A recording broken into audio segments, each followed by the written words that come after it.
So this is what Hamas is doing right now.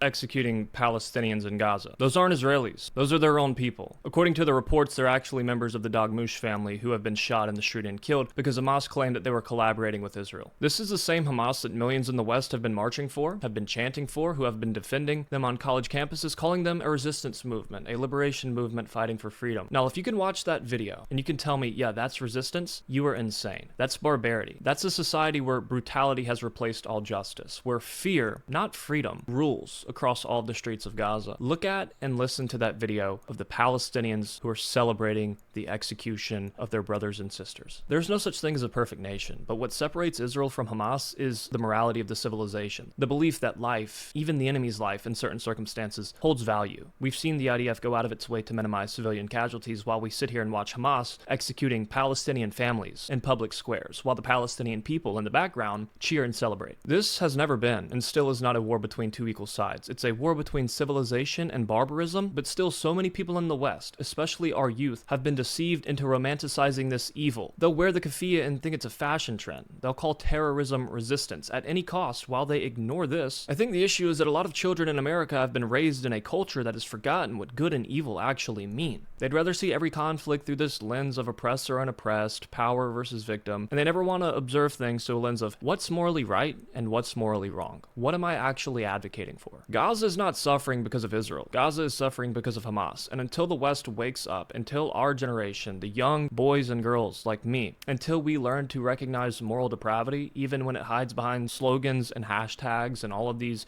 humanitarian said causes, this darkness will just continue to spread. Good and evil are not abstract ideas, and you can clearly see evil in that video. And if you can't, then you have no soul. But the problem, again, is not Israel. It's the celebration of evil and the silence of those who are too afraid to call this what it is. Evil. And I want to be very clear. If you claim to be pro-Palestinian and you keep your mouth shut when things like this happen and you have no issue with it or you hide from it, you are no different than Hamas. Because Hamas also claims to care for the Palestinian people, to be fighting on their behalf, to be fighting for their liberation, to love them, to be acting in the best interest of them, just like all of you pro-Palestinians do. Yet Hamas is out there executing them. Hamas was continuously hiding amongst them and below them throughout the entirety of this conflict. But they'll claim that they care about the Palestinians, just like you guys claim you care about them, but you keep your mouth shut every time a video like this comes out. And the reason people won't talk about this is because there is no way for them to blame this on Israel. Anytime they have to criticize Hamas, they'll shy away from it or avoid talking about it at all.